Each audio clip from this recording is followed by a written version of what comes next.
Thank you for staying with us on the AM show. Time now for us to get into the nitty-gritty when it comes to our economy, the downgrades we've got from Fitch and Moody's, and where we find ourselves as far as what the World Bank is telling us. Well, joining us for those conversations, we have Professor Lord Mensah, who is with the University of Ghana Business School. We also have Professor John Gachi, who is with the UCC School of Business.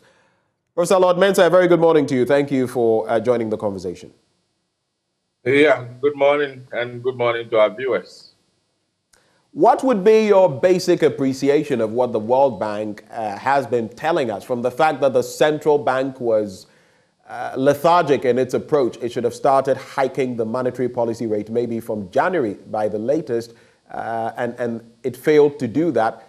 And then the compound of matters we're having to grapple with, that look, we could be seeing inflation of around 104.6% by the end of year, which will just might ease up next year, but get even worse in our electoral year. Let's start from the generality of what the World Bank has been telling us. What do you make of it? Yeah, I mean, it's the assessment of the economy, and being an external, stakeholder of this economy, it is anticipated that once in a while they will come and give us, their perspective of the Ghanaian economy. And truly, what they said is a reflection of what is happening on the ground. Looking at our debt, I think we've been calculating our debt without the contingent liabilities over the years. And if I say contingent liabilities, what I mean is the liabilities that have some inflows tied to them. So we think it's not debt. And we should remember that all those, inflows that are tied to this debt operate under a certain umbrella, which is the economy. So if the economy is not doing well, obviously those inflows will also be impaired, and it can affect your debt payment. So they added all this together, taking into consideration the ESLA loans, the Sino-Hydro loans. Sino-Hydro, right. Yes, we think we've tied it to certain raw materials and all those, and as a result of that, a certain resource, and as a result of that, the likelihood of default is very, very less. But, debt is a debt. Once the country is carrying a liability, you cannot separate them. You can only separate.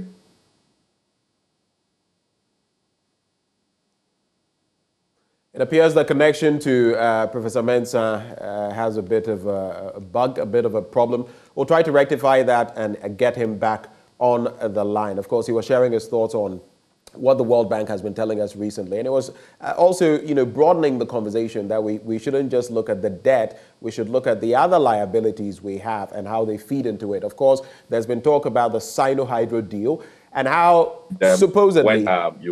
Right. Prof, so we lost you at a point. I would want you to go back by about some 30, 40 seconds and start again with the thoughts you were sharing with us.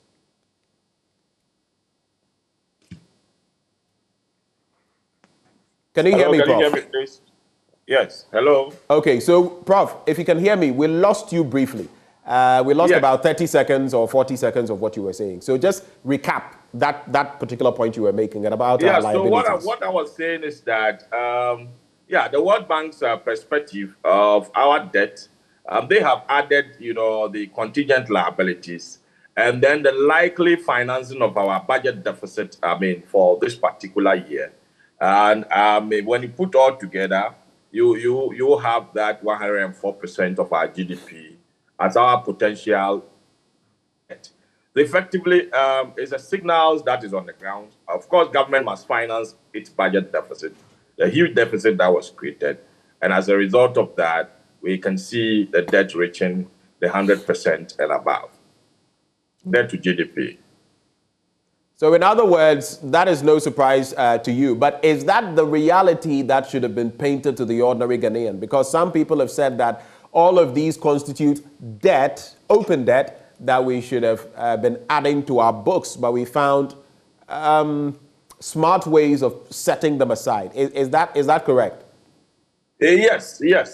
And you see, when you read our budget, we normally read it as oil and without oil. So the same way we should have expected, our debt to be read as debt with contingent liability and debt without contingent liability. And then the likely or the potential financing of the budget deficit put all together. And that would have given us, a good picture of the happenings on our, public, in our public, on our public balance sheet. They effectively, yes, for political reasons, let me put it that way, because if you report a huge debt, I mean, the politician or the policymaker knows the response that will come from the public.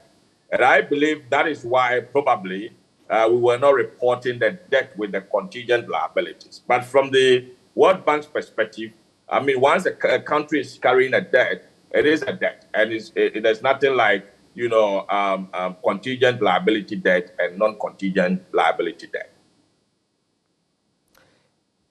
And as this reflects the true picture, that is the 104.6% that we're looking forward to, what exactly does that mean for our economy? Right now, we are hovering at over 80%, as we've been told.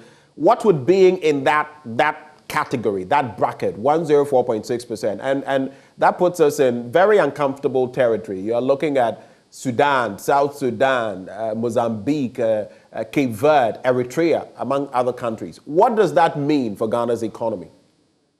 Well, what it means is that when you take your total economic output at the end of the year, it will not be able to match up your debt. That is what it means in general.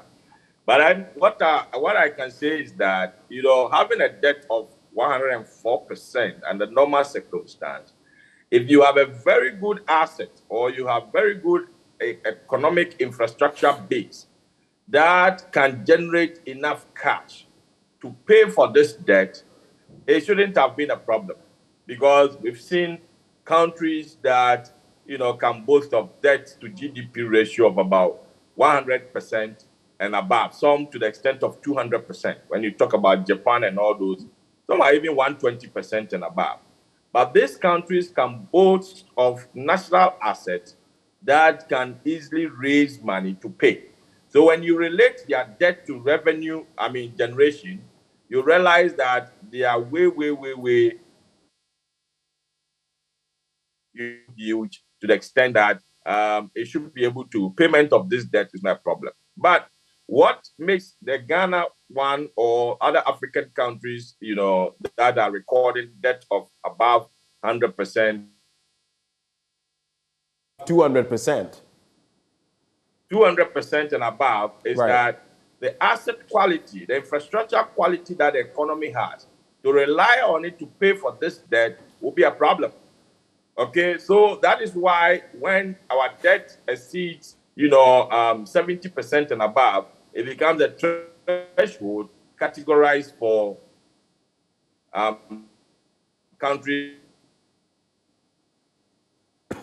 Raising money to pay your debt, will be quite problematic. So I think what we need to do as a country is that we may have to tone down on some of our expenditure lines, and then get to know that the situation we find ourselves in is not, a situation that we have to be aggressive.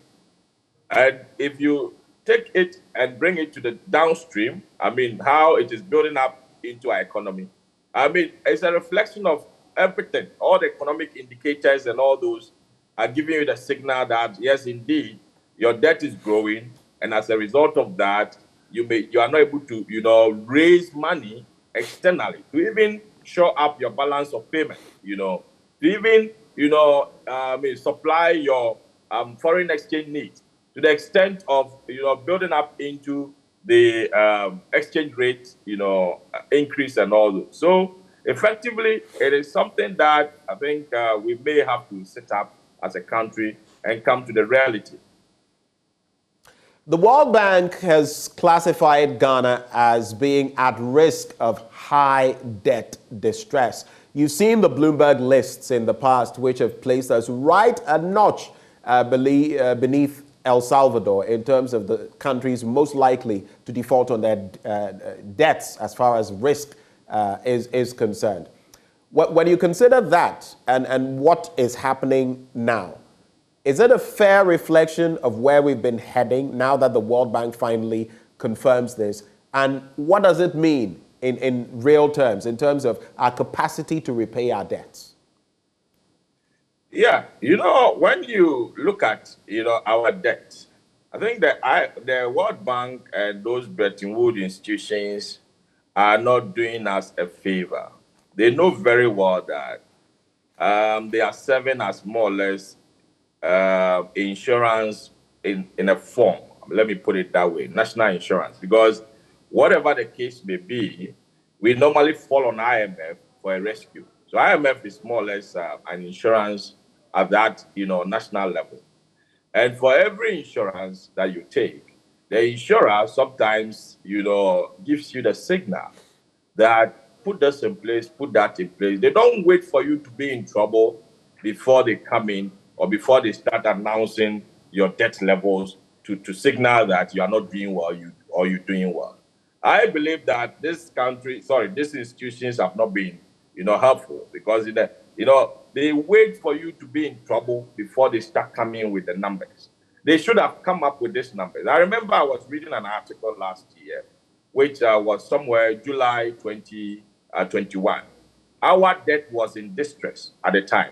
They never made it public. It was You mean as far as you are concerned, or per this article, as early as July 2021, we were in debt distress?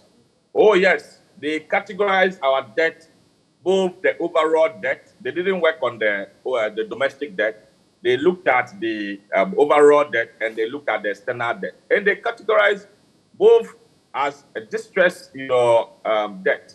And so I don't know why they are now coming up. All these things have been happening all this while. And I think if they were to, hit that our debt is in distress, government wouldn't have, read a budget and then indicate that huge, budget deficit, which will also require extra financing to build up the debt again. So effectively, I can say that they're not helping us in a sense that they wait and we put ourselves in a situation where it becomes, difficult before they start coming in with, those numbers. But clearly, the build-up from 2019 all the way coming, after we exited the IMF,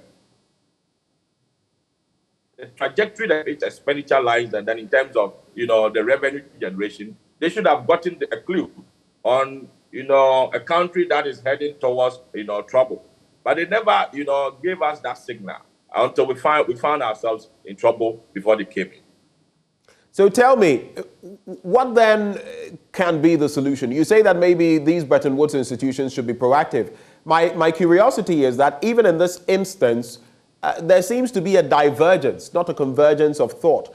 You remember I had that conversation with the IMF boss, Kristalina Georgieva, and she said that, look, what we were facing was by and large on the back of the exogenous shocks, as she put them, COVID-19 and the Russo-Ukrainian war. The World Bank now is telling us, no, it's more of internally what is going on in your country. And it even goes as far as citing the central bank and its failure to deal with the monetary policy rate from as early as January, I beg your pardon, this year. Is that part of the problem, this divergent opinion from the Bretton Woods institutions? I think these institutions may have capacity issue in a sense that they have a lot of information when it comes to the dynamics of this country. Now, the divergent views may come from the interest that these different institutions are looking at the economy. When you take the IMF, they are typically diplomatic in a sense that they look at the economy in general and then look at the general external shocks that are likely to have impact on the economy. They look at the economy in aggregation. But the World Bank has positioned itself in such a way that sometimes they drill down within the economy and then get to know the developmental issues and all those. And for sure, they will come with their perspective to indicate that, yes, of course, the problem we are facing has to do with internal. So it has to do with perspective and the purpose that the institution stands for. IMF lends to Ghana. IMF deals with Ghana. But the World Bank deals with Ghana and its developmental dimensions. And as a result of that, they will be able to come up with, the details. And I can tell you that the perspective will always look different because of the purposes and then the objectives. The way and manner they deal with the various countries. Expenditure lines. You made that comment a short while ago. Have we done enough in that respect? If not, what more should we be doing? Even as we have unsustainable debt, and now you say we should tone down on expenditure as well. What would you want to see in that respect? Yes, there's more to it. If you take for instance, the 22 billion financing that came from Bank of Ghana to the government, I was expecting that having a problem at hand, having a situation where our debt is growing, a situation where our inflation is growing to a point where our food inflation is leading. The inflation disaggregation. I was expecting the Bank of Ghana, in as much as they are providing the 22 billion, to direct, the government as to where to spend the money, but not to give the money in an open form for which the government, at its own discretion, would direct, how to use the money. Our Bank of Ghana stands for control of prices and all those inflation measures that we need. So when you're providing funds to the government, I was expecting that, okay, fine. We're struggling to bring, food from the hinterlands to the market in Accra or somewhere in Kumasi. Government taking this money, are they going to invest in that direction to ensure that food comes to the market so that food inflation probably may reduce in that direction? No, we didn't see that. We knew government has taken money from the Bank of Ghana, but as to what the money is supposed to go into, we don't know, that we don't know in that regard. So it tells you that in as much as, we are looking at expenditure, we should look at the critical areas that we can spend to make sure that some of these indicators that we need to control to help the ordinary Ghanaian live comfortably, we target and spend in that line to ensure that at least, we hit the nerve of the economy.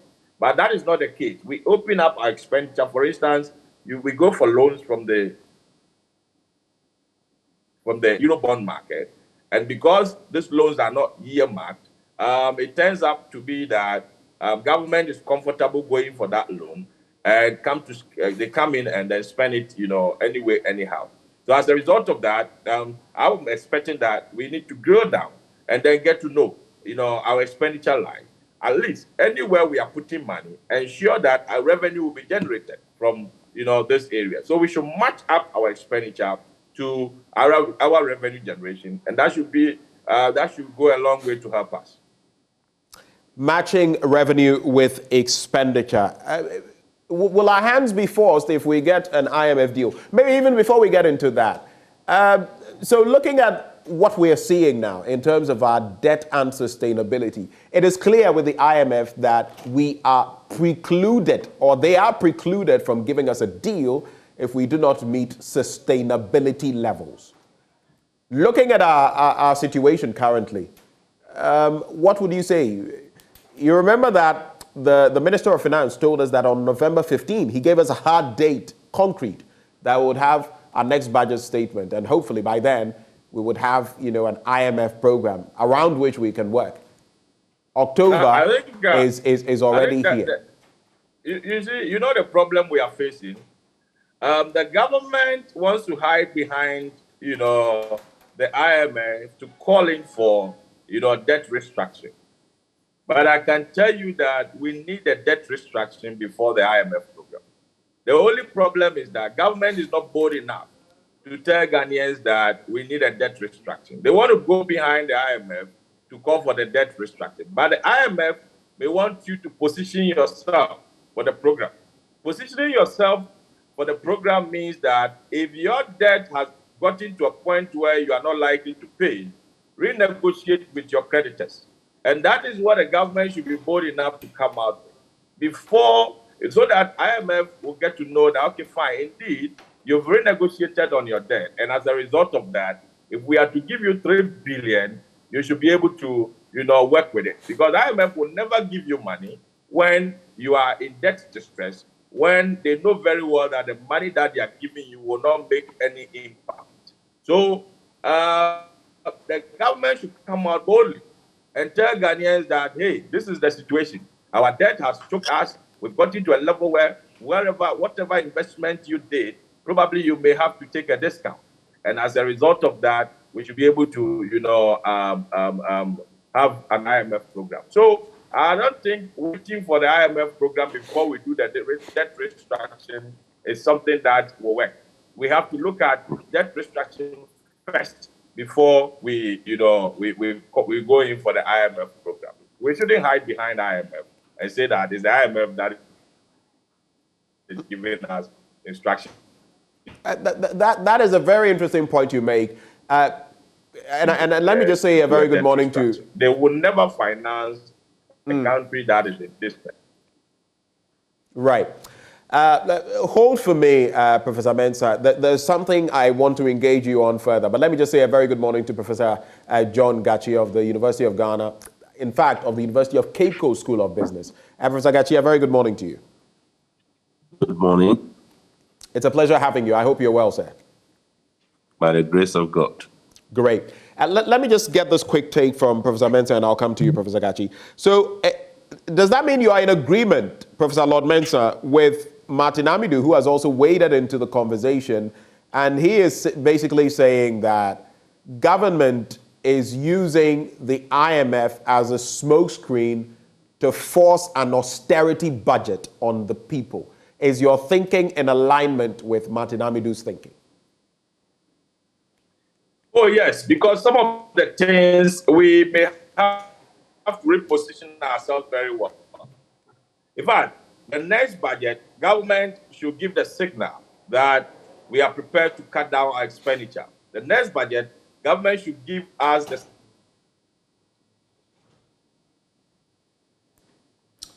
What the line is doing to us, the connection this morning. But at least I got that point I wanted, at least clarity on.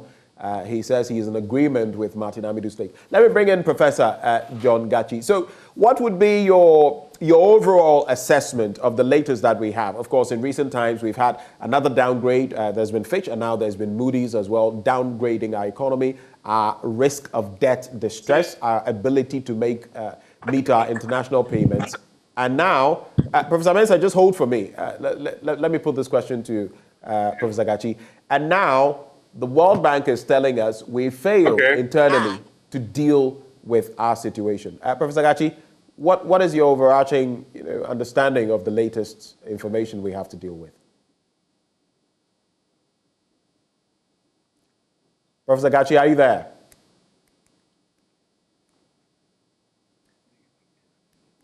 Hello, Professor Gachi. All right. Professor Mensah, if you can hear me.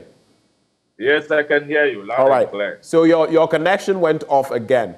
We lost just a little bit. You told me you were in agreement with Martin Amidu. Why exactly? I do because, the budget that we're going into for next year, the government should give a signal of being concerned when it comes to expenditure and then show some aggression in revenue generation. So effectively, it will be required by the country, i.e., the government, to position itself in such a way that they can have a very good IMF program. And like I told you earlier, IMF will not finance a country and knowing very well that whatever money or whatever support they are providing to the country will not have any impact. Because if you are in distress and you are given, 3 billion, what will you use the money for? You have no choice than to use it to settle your debt. But then before they give you a facility, you may have to negotiate with your creditors.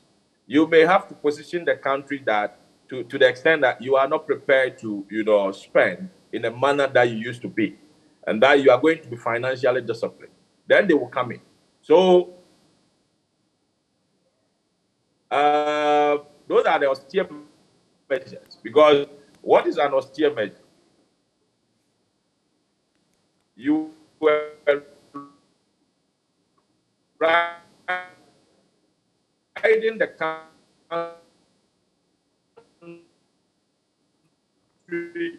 or running the country, giving freebies here and there. Look at what happened during the electricity. You can name them. To the extent of, so put all this together. It's like having a baby that, you are providing milk for the baby. When you change to cocoa, the baby will start complaining. So those are the austere measures Ghanaians may have to bear with.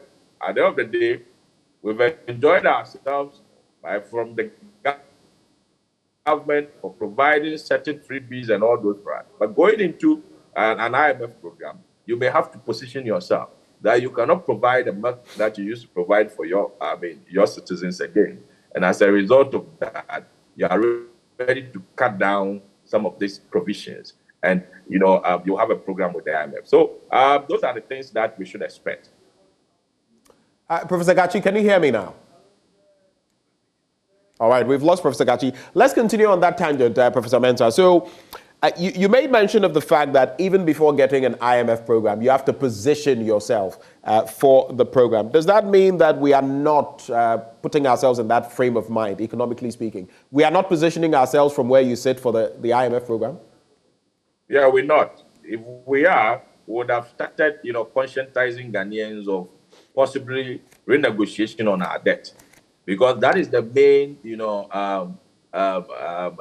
food on the table when it comes to the negotiations with the IMF. It's our debt that is choking us, and that is what is building up into all the economic difficulties, inflation, exchange rate. Because of our debt, we couldn't access the international market. Because of our debt, there are so many things we cannot do as a country.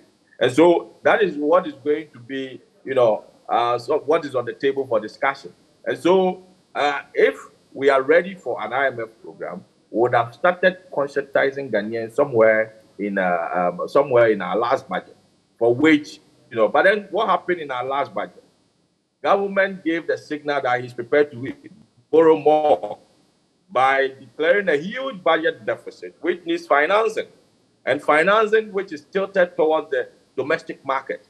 And as a result of that, interest rate has started going up, treasury bill rate has started going up, losing, the possibility of, investing money in other things rather than to put it in government bills. So what is happening on our market is that people are more comfortable, instead of doing business on their own, to invest their money in government, treasury bills and notes, which is, yielding around 30% and above. Sometimes the short term doing around 29.7%. So effectively, it tells you that,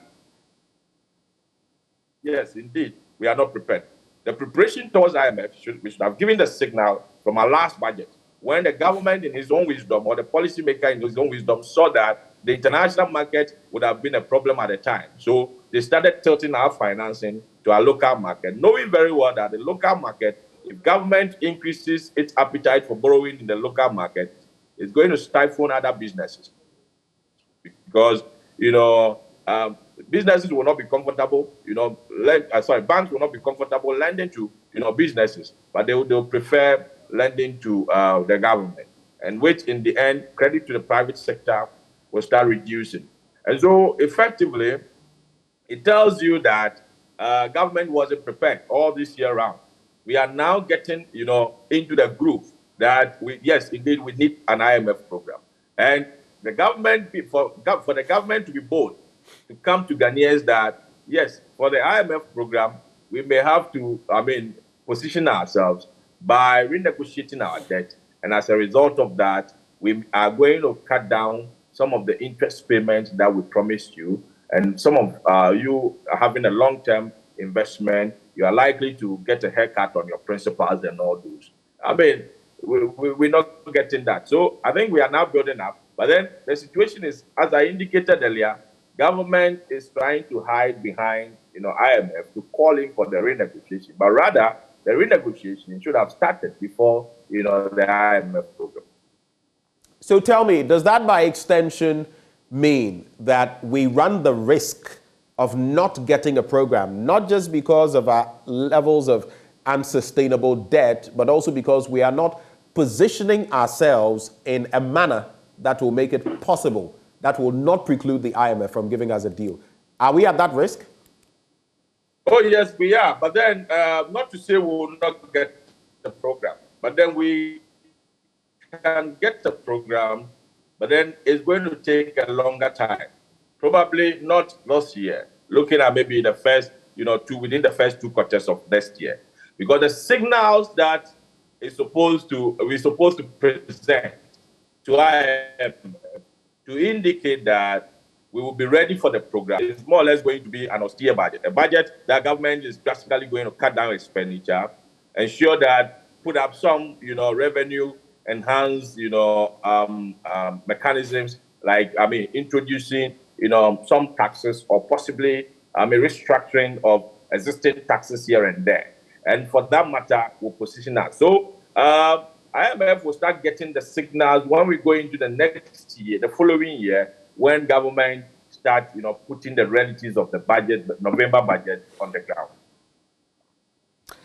Let's continue the discussion when it comes to what has happened so far as our economic exploits are concerned, or lack of exploits are concerned. When you look at what the World Bank says, it also points to the central bank and its failure to have dealt with the monetary policy rate. Are you in agreement with the World Bank? And like you've mentioned, maybe from data you've read, from as early as June, July last year, we should have done that. But with the latest monetary policy hikes and all of that, why are they not working? That's the question people are asking. Yeah, I think they're not working because the central bank sees itself to be completely in a silo, completely, dissociated from the economy.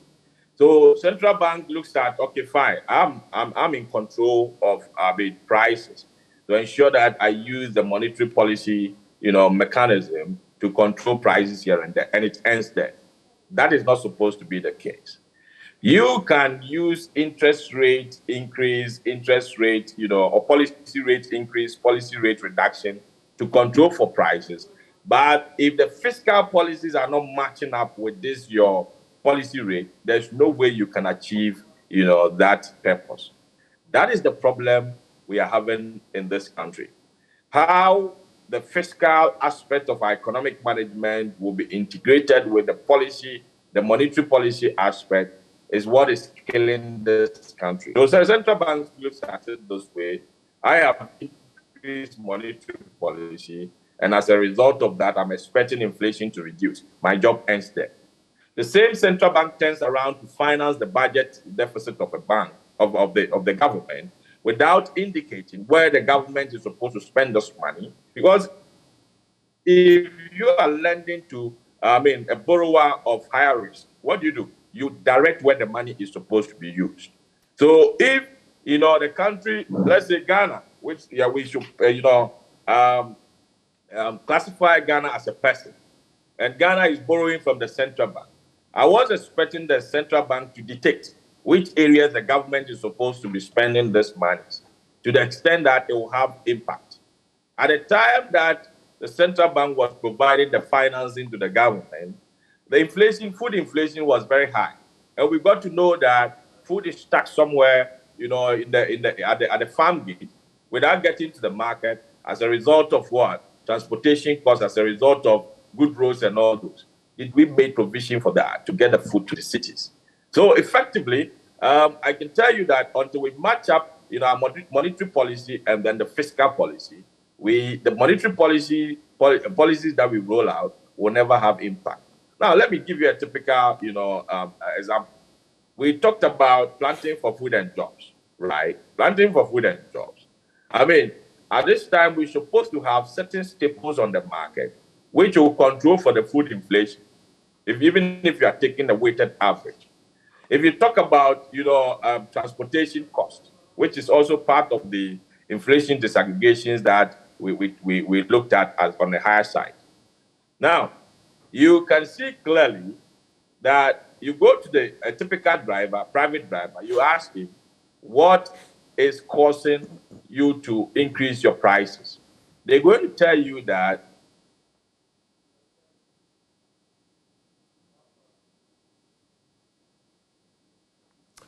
I think we're experiencing some challenges once more with Professor Okay. Mensah's connection. Hello? I can hear Hello, you. can Go you hear me, ahead. please? Go ahead. I can hear you. Yes. So what is going to happen is that the driver will tell you that, look, we are buying spare parts and then we are, with the fuel price. Fuel price, we may not have control over. Fuel price, of course, is dictated by, global market, which is seasonal. So winter time, sometimes, because of increase in energy usage across the globe, fuel prices, goes up during the winter times and then sometimes comes down, during the summer times. Also, these are things that we can use to hedge against the price dynamics. But then the main thing we can control is, the spare parts, which if we are able to manage it very well, it should go a long way to, build up into the control of our foreign exchange, because there's no single part of a car that we manufacture in this country. At the end of the day, if you do a road that is supposed to last for 5 years, and indeed you spend money to make sure that you do a road that will last for the 5 years, not to do a road that contract has been subletted, across different chains to the extent that the actual money that is supposed to go into the road will end up being reduced, and provision of a road that is supposed to last for 5 years will end up going for 2 years. You realize that if we do a good road, spare parts, purchases will go down. Because if you talk about shocks of a car, both and not and all those, we don't manufacture them here. They are all imported. And as a result of that, if we do a good road, at least the drivers of transportation cost, the part of it which is coming as a result of spare parts, will control that. And in a way, we'll build up, into, our inflation control. That is why I'm saying that until the fiscal side of the economy meet up or match up with the monetary policy, part, there's no way we can achieve a single-digit inflation and sustain it. Tell me then, so when you look at exactly what we're talking about, the central bank and how it has failed to act, now at least it is acting. But we look at the latest hike in the policy rate, and we're talking about 250 basis points that has hiked the level from some 22% to about 24.5%. The dangers in there, as some have put forward, is that this also makes it more expensive to take loans. Already, people are reeling, people on facilities. Some of them are complaining that the different banks have hiked the interest rates that they have to pay.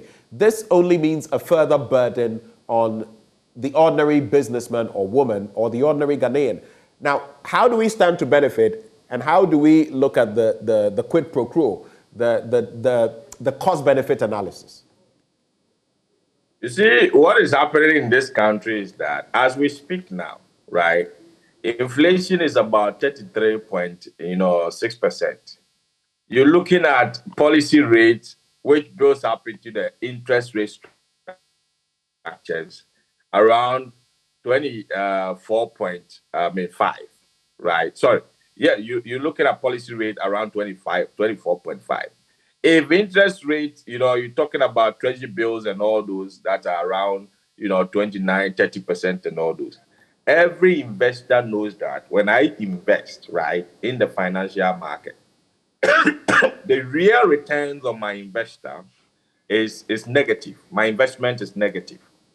However, for my money to lie down, not to yield anything in my house, I'm better off putting it in the financial instrument. And that is why we still have investment in the financial instrument. Other than that, people would have taken their money and then go and sleep on it. Now, looking at how increase in the policy rate will, shrink or will shrink the private sector, in terms of accessibility of loans, I can tell you that the private sector has never been comfortable assessing loans when the government is, keenly, or the government is scrambling for funds on the market with them. This government, because since there's a 2019, competition, right? Come again? Because then the central bank, or in fact government, will be competing with them, right? They will compete with them, and investor will be comfortable giving the money to the government because of assurance, okay? Or because, they know that government have that kind of sovereign guarantee to pay back their investment. And so when the private man is looking for money, and then the government is also looking for money, depending on the interest rate differential, the investor is even prepared to sacrifice maybe 3% or 4% and lend to the government, relative to providing it to the private man. So the the various banks across this country are investing in government bills because it is easier to make money, from investing in what government instrument than to lend to the individuals, which you have to struggle to even identify them, where they live, and then where the credit exposure is very high. So they prefer, gathering all the deposits and then investing in the government bills, which I call it the lazy man's, banking, because that type of banking, you can do it on a single desktop in your house, where you gather funds and then put the money in the government funds and then wait for the yield. And every time they put in your bank as if you are retailing. I call it lazy man's banking. Now, but the environment has provided itself in that manner. So if you look at any time government is reading the budget, the banks will be marking time, looking at the possible budget deficit that the government will declare. Okay, if the deficit goes up so huge, and in the financing of the deficit, the government indicate that they're going to finance more on the local market, it's a field day for the banks. Need to go up because government has given the signal that they are there in need of money, and as a result of that, they will borrow from the local market. So the banks will not be prepared to lend to the private man. Private man that your business gives them more exposure.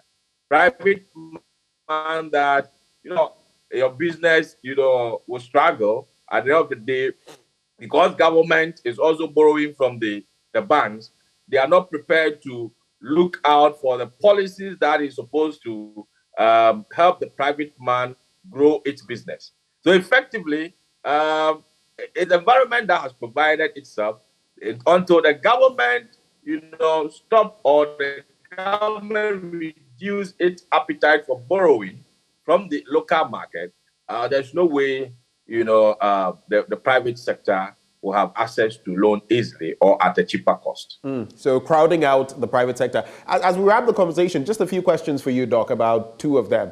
So now we see that since March, for example, the policy rate has been hiked by 9.5%, and it's the highest we've seen since 2017. What does this mean for T-bills and other investments that ordinary people usually go for? Are they likely to get any windfall, or will things still be what they are? T-bills are also going up. As the policy rates are going up, T-bills are gradually building up in that manner. And that is how the interest rate structures are supposed to be in every economy. So for that, it will not be affected? Well, the T-bills, what will not be effective? Can you take... It will not be affected? I mean, the T-bills and investments, they will not be affected? No, they won't. I mean, unless your investment is locked. Once the policy rate has gone up, there's a likelihood that T-bills will go up. So those investors who are going on the market from now to, maybe end of year, will start enjoying the impact of the new policy. But the old ones that have been locked, you will not get that, effect. Finally, to you, Prof. So we're looking at 104.6% debt to GDP at the end of this year. Next year, we're looking at something around 99.7%. And then in 2024, an election year, it will hike again to about 101.8. What will all of this mean? Is it possible to hit below these figures? And what will we have to do to get there? Yeah, I see that we may come below these figures because, yes, we understand that there are electionary year expenditure excesses that we anticipate. And that is why the World Bank is projecting that there's a likelihood that will come back above the 100% in the election years. But then remember, if we should get an IMF program, which the program extends into the election year, there will be control on expenditure. And those control of expenditure is likely to push some government out of space.